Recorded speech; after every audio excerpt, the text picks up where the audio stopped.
ang mag-partner na mas paliliwanagan tayo pagdating sa batas.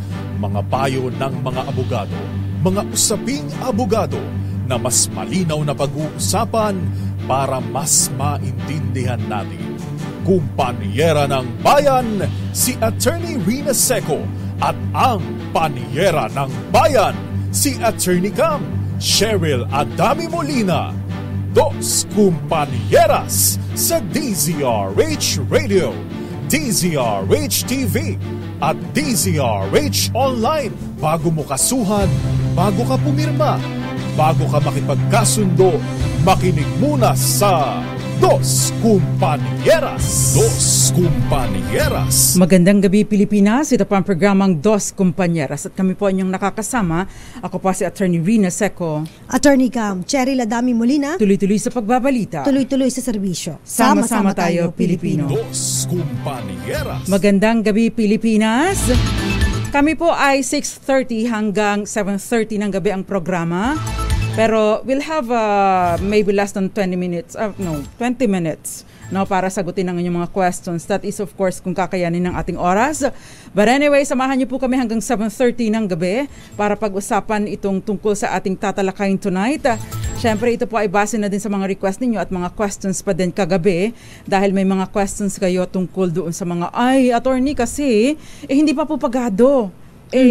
Sabi po, usapan namin, pagpagado na ako, gagawa na po kami ng deed of absolute sale. Kaya lang, nung nakapagbayad na po kami, ayaw na po. Blinak na po ako sa Facebook, hindi na po nakikipagkita sa amin, ayaw na po akong kausapin. At ngayon po, wala na yung pera ko, wala naman akong dokumento sa property na dapat sana'y akin na. Dos Kumpanyeras. At ano po ba ang pwede kong gawin? So yan po ang tatalakayin natin tonight. Kaya naman if you have questions, 0919-282-6485. Ganyan din sa ating DZRH TV 4K live stream sa YouTube. And of course, Attorney Cam sa iba't ibang social media platforms. Facebook. Especially Facebook po, syempre. Ang DZRH News, DZRH News Television at ang DZRH Dos Kumpanyeras Facebook page. Yes, at welcome po ang inyong mga katanungan. Dos Kumpanyeras. Siyempre, umpisahan na natin dahil supposedly magko-commercial na tayo ngayon Anyway, Attorney Cam, ano ba ang sinasabi ng ating civil code pagdating sa mga kasunduan, especially sa lupa? O kaya naman, Attorney Cam, kung halimbawa ito ay sinasabi kasi basta lumagpas ng 500 piso. Alam niyo po ba na kapag ka ang transaksyon ay lumagpas ng 500 piso or 500 pesos, kailangan ito nasusulat. Pero of course, hindi na natin ito ginagawa, especially kung hindi naman kailangang irehistro ang ating mga binibili, no? Siyempre, wala namang 500 pisong kotse, wala namang 500 pisong motorsiklo, wala namang 500 pisong bahay. Oh, yes, walang 500 pisong condominium unit, at wala ding 500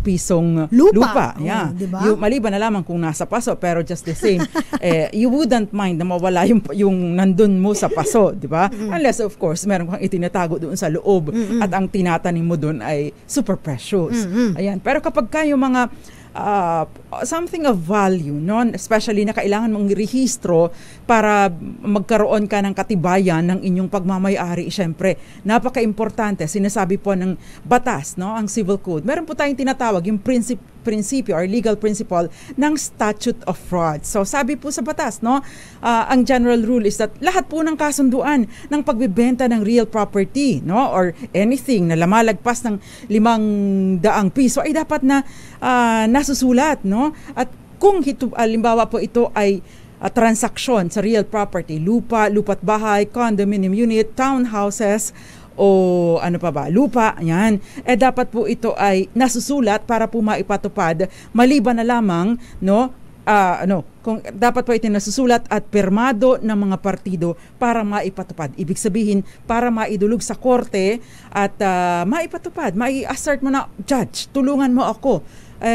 Nagkasundo kami ng ganitong bentahan pero hindi nagko-comply yung isang partido. Dos Kumpanyeras. Ang purpose po ng statute of frauds na sinasabi ni Panyera ay para maiwasan po yung mga ganyan, panloloko, yung panglalamang. Panglalamang kasi may pagkakataon, Atty. Attorney Cam, no?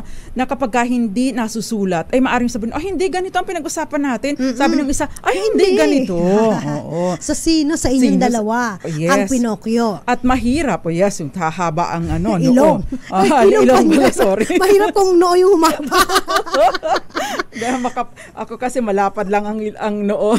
Ayan. Anyway, so kapag ka po ganyan, para maiwasan po yung confusion na din o kanya-kanyang pag-a-assert ng ganito sabi mo, hindi ganito sabi ko.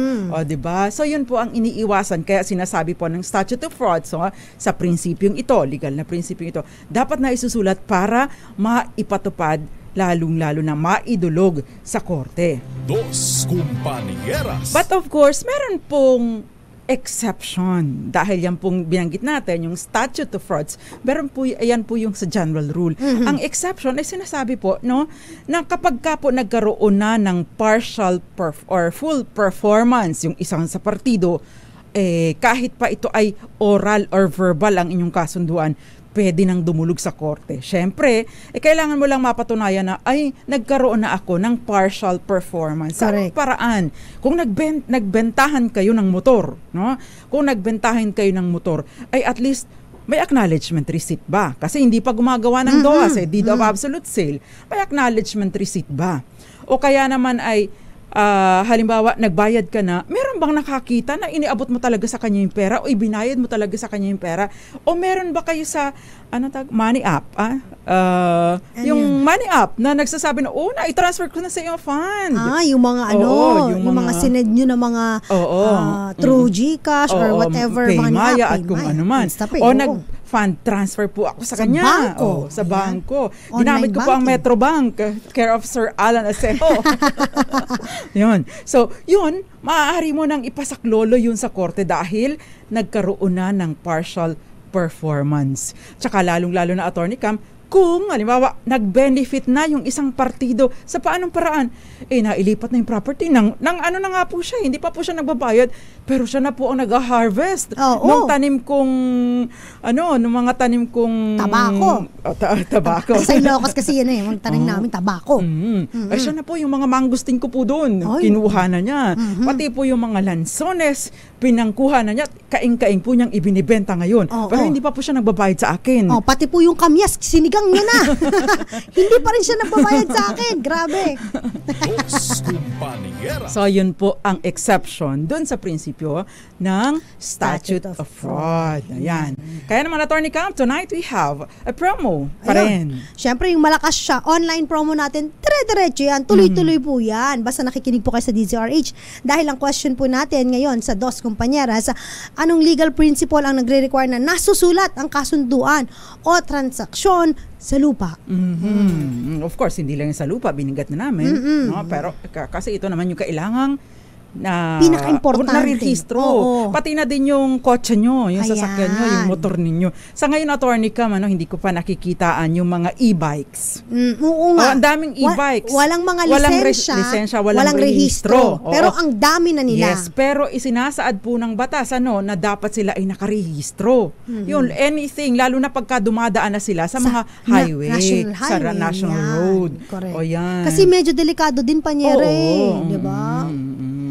Dos Compañeras. In fact, kailangan nga yan kinukuha na ng ng insurance. Kasi anong laban nila kapag sila ay nabangga o kaya, di ba, no? Ay marami pa naman sa kanila ang pasaway. As many as there are pasaway na yung mga motor, nakakotse. Lahat naman. Lahat may pasaway. Oo, motor, pasaway. Kotse. Alanganin lang sila masyado. Alanganin lang sila masyado because hindi sila protected. Kasi kung kotse, at least may protection pa, no? Covered ang ulo dahil insurance. Oo, ayan. Sa mga nag-i-bike pa naman panyera, walang mga walang helmet. mga helmet. Walang seatbelt. Oo, yung iba wala pang ilaw. Oh. 'Di ba? So dapat din 'yan kapag kayo nagbebenta ng ganyan, dapat i-rehistro na din po. I don't know kung bakit hindi fully implemented or hindi ini-implement ng LTO. Ayan.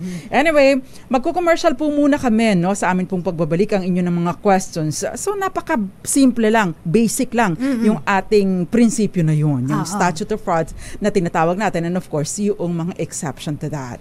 So, pwede po kayong magpadala ng inyong sagot sa ating talakayan sa pamamagitan ng Attorney Cam. Nang pag-click lang po ng private message sa Dos Compañeras Facebook page. Hanapin niyo po DZRH Dos Compañeras. Doon kayo sasagot ha. Wag po doon sa may comment section. Yes. Private messages, screenshot nyo din yung patunay na kayo ay naka-like and follow sa ating DZRH Dos Compañeras Facebook page. And of course, shinare nyo publicly itong live natin tonight. Dos Compañeras. At magbabalik po ang programang Dos Compañeras. Ilan po muna mga paalala, nakakasama pa rin po ninyo ang mga panyera ng bayan. Ako pa si Attorney Rina Seco. Attorney Cam, Cherry Ladami Molina. Dos Compañeras. Compañeras. Dos Compañeras po, kasama pa rin ang mga panyera ng bayan. Ako pa si Attorney Rina Seco. Attorney Cam, Cherry Ladami Molina. At tinatalakay po natin yung prinsipyo ng prinsipyo na tinatawag na statute of frauds, yung legal principle na nagsasabi lahat yung mga transaction ninyo involving immovable properties or mga real properties ay dapat na nasusulat para maging enforceable o maipatupad sa korte. Ayan. Yun. So, lalong-lalo na, Attorney Cam, yung bentahan ng lupa. Oo, may nagme-message dito, status of fraud. Hindi po statute. Attorney Cam, paki-spell out mo. Statute. S-T-A-T-U-T-E. Yan. Of frauds. F-R-A-U-D-S. Statute of frauds. Hindi po status. Dos Compañeras. Ang status po pag single, ready to mingle. Or pwede din naman yung status, yung available ba o hindi ang lupa. Yun yung status niya. Yeah. Pero sinasabi statute, parang batas na tungkol sa mga panluloko, panlilinlang.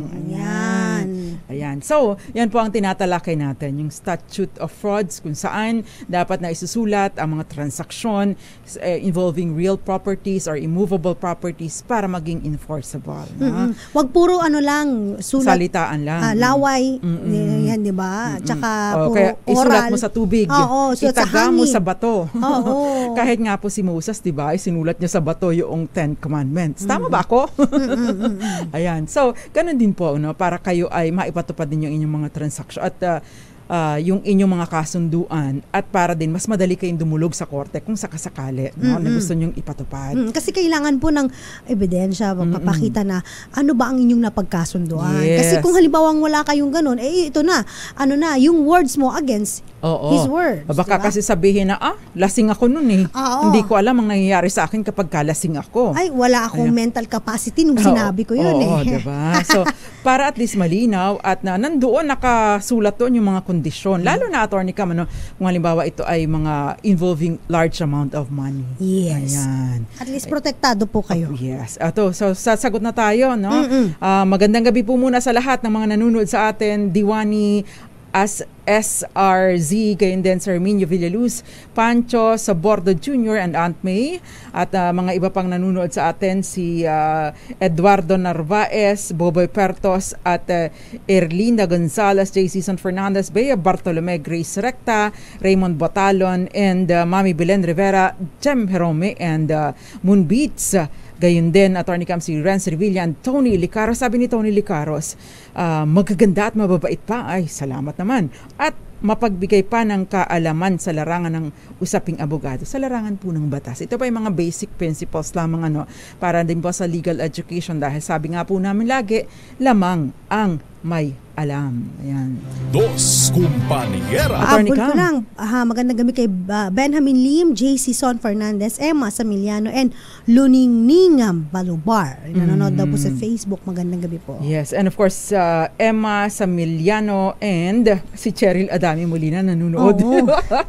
Benjamin Lim. Ayan. Attorney Cam, ito na. First question of the day, si Mary Sugi. Attorney, problema namin, yung binentang lupa sa amin. Meron po kami acknowledgement receipt na may pirmahan sa barangay na pinirmahan ni Cap, patunay ng full payment kasi pinapagawa pa daw ni seller sa attorney niya ang DOAS. Kaso po hanggang ngayon, hindi pa din po nabibigay ang DOAS. Tapos ayaw na sumagot sa text. Tinatawagan ko, naka-block na po ako. Yun ang problema, no? Kaya nga po napaka-importante kapag ka nagpakawala na kayo ng pera nyo, siguraduhin po ninyo na meron na kayong dokumento, no? Although, no, syempre, maaari po kayo magpasaklolo sa korte. Sa paanong paraan? Kailangan nyo po magsampa, unang pinakamaganda pa rin na magpadala kayo ng demand letter na binibigyan nyo sila ng 5 araw, no, para i-surrender ibigay sa inyo yung deed of absolute sale, magpirmahan kayo ng deed of absolute sale at the same time para i-turn over sa inyo yung kopya, yung owner's copy ng titulo, no? Kung hindi sila magkukumply doon, ay magsampa na po kayo ng kaso sa korte. Para saan?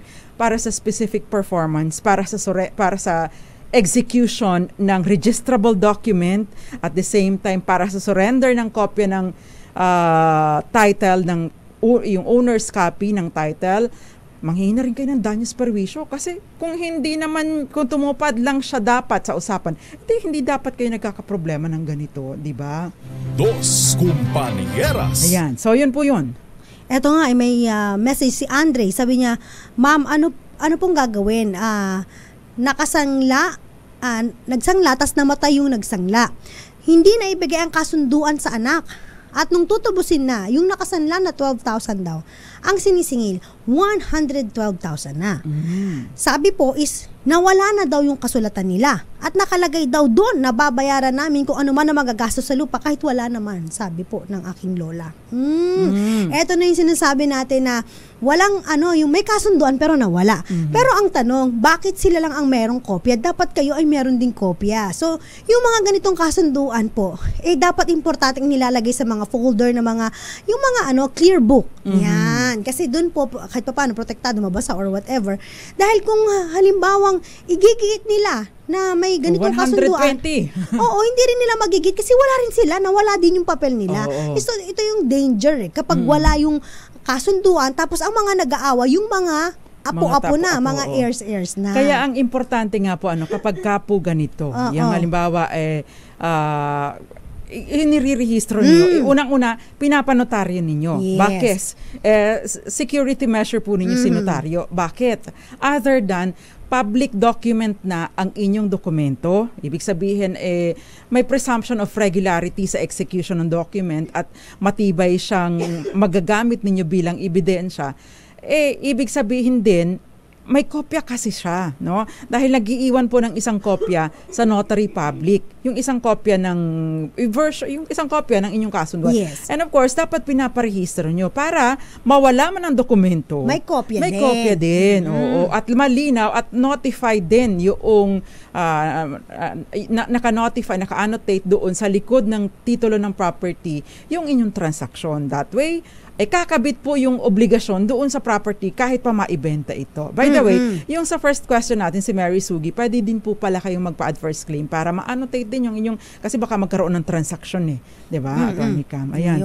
Yun. So, and take note din kasi mga apo-apo na ito, Attorney Cam. Laban-laban na ng mga kung mga apo-apo na ito, tingnan po ninyo, hanggang kailan ba yung kasunduan ng pagbabayad. Kasi kung halimbawa nag-arise na yung halimbawa natapos ngayong panahong ito, yung dapat na pagbabayad, hindi pa rin nagbabayad. So, tatakbo lamang po, I would assume this is since nawala yung kopya, ito ay written, so meron lang pong 10 taon para makasingil itong nagpautang at meron ding 10 taon para reinforce yung inyong kasunduan sa inyong mortgage. Ibig sabihin, after 10 years at walang ganap, no? Walang galawan. Quits na kayo. Quits na kayo. Hindi na maaring singilin pa, hindi na rin maaring i-foreclose ang mortgage. Dos Compañeras. Now, next, Attorney Cam, ako ba yun? Ikaw? Ikaw na, Panyera. Okay. Ang problema po namin, attorneys, yung binili namin ng hulugan sa seller. Namatay po si seller at naiwan yung mga anak. Mag-last payment na po kami pero ayaw tanggapin ng mga anak ang bayad namin.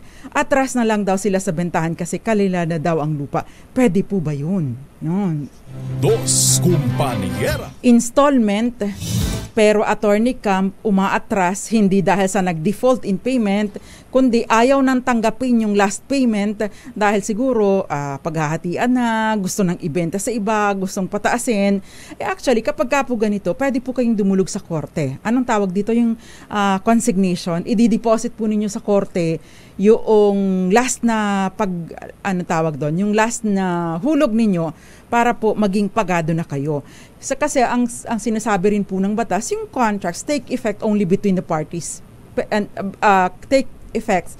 takes effect between the parties and their assigns and heirs. So, ibig sabihin, yung heirs, yung mga tagapagmana, successors ng may-ari ng property, ay obligado po na, ang tawag doon, na igalang, no? Yung kontrata na pinasok ng kanilang mga magulang o kanilang ninuno. Dos Compañeras. So, hindi siya maaaring umatras. No? Ayoko na, amin na ito. Hindi po pwedeng ganon. Kasi perfected yung kontrata. Naka-benefit na din sila yung totoong may-ari. Ayan. Ito, sabi ni Zane, paano naman po mga attorneys kapag ang titulo ay hawak ng bunso? Tapos, lahat ng income ng lupa ay na kay bunso. Ni piso, hindi po nakatanggap ang tatay ko. May mahahabol pa ba kami mga kapatid? Doon sa mga nakaraang taon na mga kinita. Dapat may hati din po kami, di ba? Salamat po. Yan. Eto na, no? Ang unang kasing katanungan dito, bakit binigay yung titulo dun kay bunso? Baka naman meron silang internal agreement, Panyera, or may agreement sila, no, na hindi nyo alam na magkakapatid. Ayan. Kasi pag ganun, halimbawa, na ibenta pala, merong kasunduan, o kaya, meron silang contract to sell or whatever, dapat linawin kay tatay. Ayan. Kasi, imposible na i-hand mo over. Kasi kung i-hand over, pinagkatiwala lang yan, dapat may share ang mga magkakapatid dyan. In fact nga, dapat kung si tatay ang may-ari niyan, dapat kay tatay yung income nung lupa. So, ano yan, kailangan pag-usapan. Kasi ang kiniklaim niya dito, wala daw silang kasunduan. Doon regarding sa paghahati-hati, no? Doesn't matter kung halimbawa ang owner po ay ang magulang, dapat yung mga magulang po yan. Yes. Ito yung problema kapag halimbawa yung mga magkakapatid nagsasawapangan na. Tsaka pag may mga paborito din. Ayan. Si Bunso. Lagi na lang si Bunso. Ayan. Dos Compañeras. Si Alex Gonzalez, Attorney Cam, what if ang nakapangalan sa mother title ay ang 4 na magkakapatid na may mga asawa? Yung 1/4 po nabili namin mula sa isang kapatid pero namatay na po siya. Wala po kaming deed of sale kasi usapan pag nahati na yung lupa pero nakabayad na po kami sa kanya. Ayan. Dos Compañeras. Ito din yung danger kapag ang bibilhin ninyo ay kapraso ng isang buong parsela pagkatapos ay wala pang specific na partition. I mean, hindi pa na-identify ito yung kay bunso, ito yung kay ate, ito yung kay kuya. Ayan, yun yung nagiging problema. Kasi unang-una, so aantayin nyo pa rin, saan kaya sa akin yung property na ito? Kumbaga, humalili lang kasi kayo sa karapatan na paghati-hati, magkaroon ng partition. But just the same, magkakaproblema din kayo because yung mother title, yung titulo ng lupa, sino ang may possession nito? Kasi kung ako halimbawa, Attorney Cam, ako ang may-ari, isa ako sa may-ari doon, baka naman ipatitulo niya yan lahat sa kanya. Samantalang kapraso lang yung not belong. Kaya yun din po yung danger. Kaya ang importante po dyan, malinaw na identified na as much as possible, hindi na siya naka-mother title. Although posible pa rin po naman ninyong makuha ito. Kaya napakahirap dahil magpipetition kayo sa korte para saan? I-surrender yung kopya ng mother title. Para saan? Para magamit ninyo sa pagpaparehistro. Ang tanong pa dito, Attorney Cam, meron kaya itong deed of sale? Kasi ang problema, paano pa? Doon na, ibenta na. So, pupunta ka doon sa mga tagapagmana. Naku, yung mga heirs. Diba? Hanapin mo yung mga yan. Yes.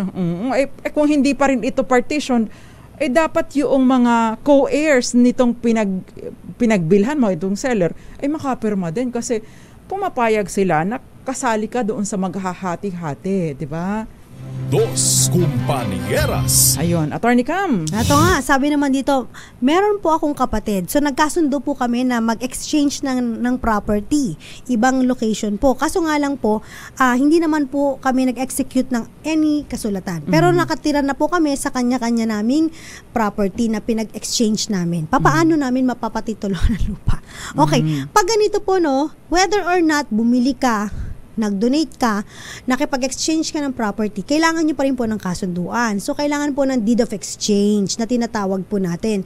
Now, dun po sa deed of exchange kasi, babayaran nyo po yung parang computation kung ano yung kunyari 1 million. Yung variance. Yung variance, di ba? Diferensya. Yung diferensya. Sa value. Sa BIR. So, yun po yung babayaran ninyo. Magiging subject yun doon sa capital gains tax. Pabor, ang magbabayad nito ay kung sino yung nag-gain. Correct. Kunyari sa'yo, ang halaga mo ng property mo, 1 million, sa kanya ay 500,000. Nag-exchange kayo. Siya yung nag-gain doon. So, kailangan bayaran niya yun. Now, kapag meron na, hihingi rin po kayo ng usual process. So, hihingi kayo ng CAR, Certificate Authorizing Registration, para... kasi magkaiba pa ang may-ari doon sa titulo diba? Para mapatituluhan nyo ng kanya-kanya yung property. Ito yung importante na sinasabi natin na kahit ano pong gawin nyo, mag-exchange kayo ng property or whatever, kailangan pa rin po ng kasunduan. Lupa po ang pinag-uusapan dito. Hindi kayo mai-issuehan ng CAR kung wala kayong kopyang maisasubmit ng kasunduan. So, kung halimbawa ngayon ay nagkakasundo kayo, mas maganda gumawa na kayo ng deed of exchange. Kaya nga sinasabi po ay yung execute pag korte to compel the other party to execute the necessary registrable document. Correct. Dos Compañeras. Luningning Balubar, magandang gabi. Always watching sa Facebook. Thank you very much. Sabi niya, love daw. Good evening po. Ayan. Thank you very much. Attorney Cam, ito'y question si Jonalyn Sibayan. O kaano-ano mo si Lakay Ray Sibayan dito? Attorney, pwede po bang umatras sa bentahan si seller kung may deed of conditional sale tapos hindi po nagbabayad ng monthly yung buyer? Also, if po ba aatras ang seller, dapat po ba niyang ibalik ang naibayad na ni buyer? Dos Compañeras. Hindi ko alam kung ito ay sinasaklaw ng 6552 Attorney Cam, yung diba, Macedalo, yung buyer in installment. Pero ito kasi ay applicable sa mga sa mga residential properties. Pagka po commercial, po ito, hindi po sinasaklaw. Commercial or industrial or agricultural, hindi po ito sinasaklaw na ang 6552 o yung Maceda Law. Pero yung pong hindi pagbabayad ayon sa kasunduan, ito po ay tinatawag na breach of contract, no? Paglabag sa inyong kontrata o paglabag sa inyong kasunduan. Pinakamaganda po, magpadala po kayo ng demand letter. Pagkatapos sabihin nyo, binibigyan kita ng 5, 10 o 15 araw para bayaran yung pagkakautang. Kung hindi, atras na tayo sa bentahan. Now, as to the question of kailangan mo bang ibalik yung inyong itong mga natanggap mo ng pera na bayad, no? Yung paunang naibayad na sa iyo, ang tanong, ano ba yung nakalagay dun sa inyong kasunduan? Ang tanong din, pangalawa, ano ba ang nature ng property na binili mo? No? Kasi sinasabi sa RA 6552 o yung Maceda Law na kapag ka ang taong nakahulog na, yung buyer in installment, no, ay nakahulog na ng 2 taon, yung 50% ton i-refund mo, no, bilang ikaw ay nakatanggap na, kasi nobody should be unjustly enriched, no, at the expense of others. So kung umabot na sa 2 taon at pasok ito sa RA 6552, dapat mong ibalik yung 50% ng inyong natanggap, hindi yung buo. Now, halimbawa naman na hindi ito pasok doon dahil ito ay commercial, agricultural, farm lot, o kaya naman ay industrial, hindi ka obligado. Maliban na lang kung nandoon sa inyong kasunduan na kapag ka nag-back out ay ibabalik. Pero kasi ito may default, may breach of contract. So why I would assume bahagi ng liquidated damages yung hindi na pagbabalik noong purchase price kung hindi ito residential land. Dos Compañeras. Yan, Attorney Cam, next. Ito, bitinin natin sila bago tayo mag-commercial. Sige. Sabi rito, ako po ay isang LGBTQ+A. Ayan. At ang aking kapartner po ay pareho din po, no? Same sex po kami.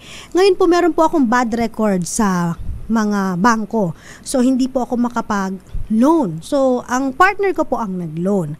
Ang problema lang po, sa kanya po pangalan, yung if ever yung title ng condominium namin.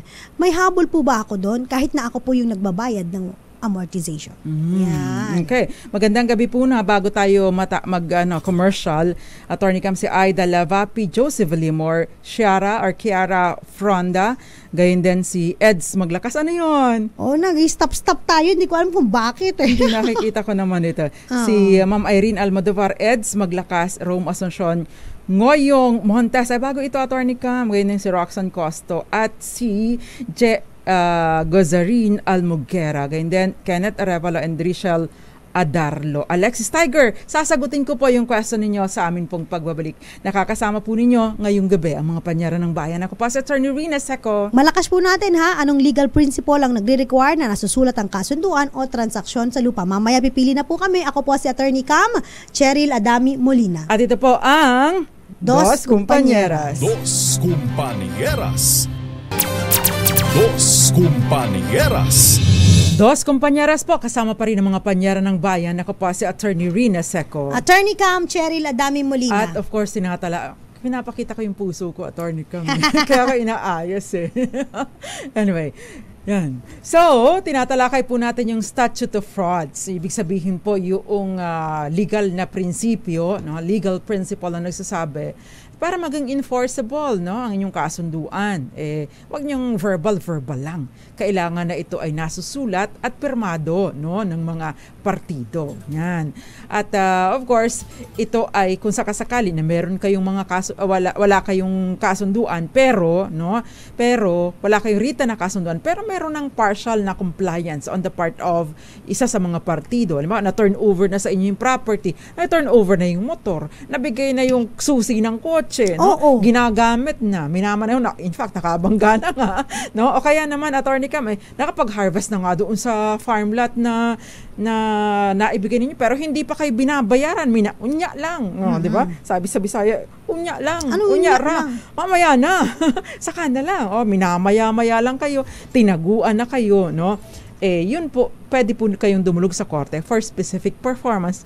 At the same time, for execution of registrable document at i-turn over na din yung title ng property at o kung hindi man titulo, yung ORCR ng sasakyan na binili ninyo o kaya yung ang tawag doon, yung sa condominium unit na title. So, dapat kasama na din po yun. And of course, dahil pinahirapan pa nila kayo, mangingi kayo ng danyos perwisyo.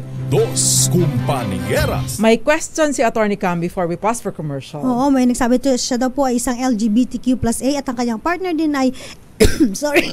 Sige, okay. So yung ang tinatanong po kay Attorney Cam ay LGBTQ+A. No, may partner. Mga special. Okay. Sige, go on, Attorney Cam. At sila ay siguro nakabili ng condominium pero siya daw po ay may bad record sa mga banks. So, ang ginawa niya, yung kanyang partner ang pinag-loan niya, pero siya ang nagbabayad ng monthly amortization. May habol ba siya dito? Yun ang kanyang katanungan. Kasi, hindi naman sila maaaring magpagkasal, di ba, Panyera? So, parang, hindi rin sila medyo co-owners kasi hindi siya nakalagay dun sa may sa document. Yan. So, parang ang nangyari dito, Panyera, ay nagkaroon ng held in trust dun sa kanyang partner, yung condominium.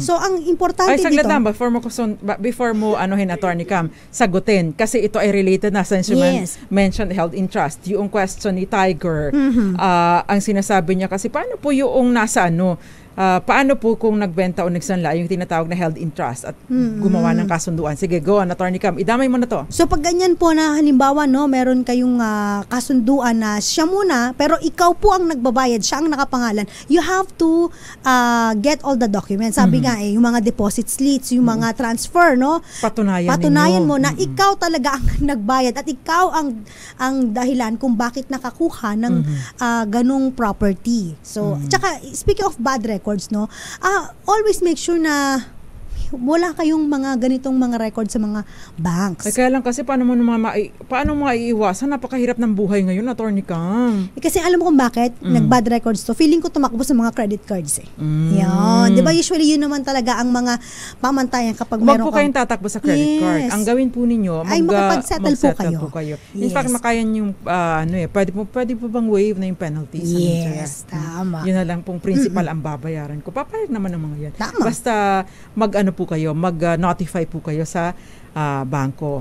Dos Compañeras. So alam niyo na po yung pong yung trustor, trustee, no? Yung trustee, ibig sabihin yung naghahawak ng property in trust for somebody. Correct. Ay hindi po maaari basta-basta magdispatcha ng mga ari-arian na held in trust. Yes. Lalong-lalo na, Attorney Cam, kung wala itong pahintulot ng mga benepisyaryo o kaya halimbawa, kung mga minor de edad pa, ay yung legal guardian o kaya ay tawag doon, ng korte. Ayan. So, importante po, korte.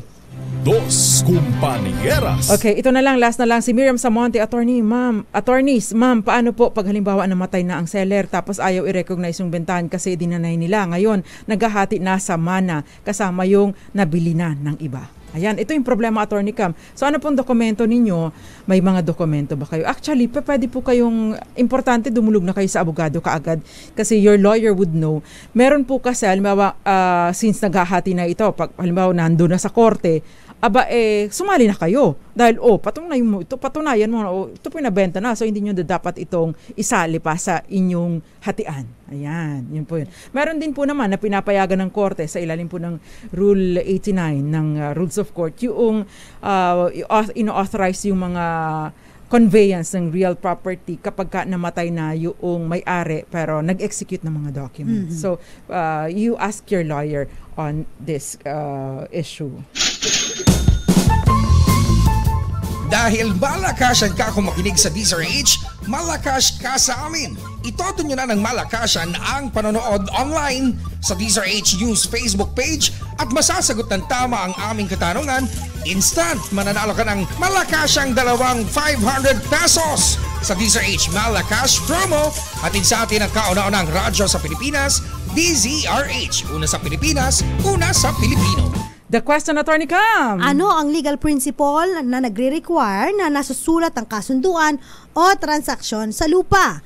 Ang sagot, Statute of Frauds. Yung sagot na Statute of Fraud, mali po yan. Yan, Statute of Frauds. Yan. Kaya importante lagi nakikinig, Attorney Cam. At ang unang winner natin, Attorney Cam, si Will Garcia. Congratulations! Congratulations! Statute of Frauds yung sagot niya, Attorney Cam. Ito rin naka-like, follow, and share sa atin. Statute of Frauds, ang kanyang sagot, Jessalyn. Congratulations! Antabayanan po ang message ni Attorney Cam kung paano nyo makiklaim ang inyong premyo. Kung hindi po na ipadala na ngayon ni Attorney Cam o bukas, antabayanan lang po. Hindi naman po nag-skip si Attorney Cam. Ayan. Anyway, mga pahabol na greetings. Magandang gabi po muna. May bago tayong viewer, Attorney Cam. Ayun. Lagi kami nag-freeze. I don't know why, no? Si Herondina Arocha Miranda, pwede po kayo magpatanong. Bukas pa baka pwede pa rin. Yes. Si Odette Ogsales at Taran and Chef Elwin Del Mundo. Attorney Cam. Ibatiin ko lang sila. Papa Will, Mama Jovita, Nanay Connie Vista, and of course kay Sir Luding Bungaling, and magandang gabi kay Leo Bungaling, at ganoon din po kay Erlinda Agloco. Yes, magandang gabi po sa inyo. Of course, Ate Lily Baradi at mga kaanak niyan sa Benavista, Marinduque. Magandang gabi po sa inyo. Dos Compañeras. Antabayan po ang susunod na programa, ang programang Lunas. Kami po ang inyong nakasama tonight, ang mga panyera ng bayan. Ako pa si Attorney Rina Seco. Attorney Cam, CherryLadami Molina. Tuloy-tuloy sa pagbabalita. Tuloy-tuloy sa serbisyo. Sama-sama tayo, Pilipino. Dos Compañeras.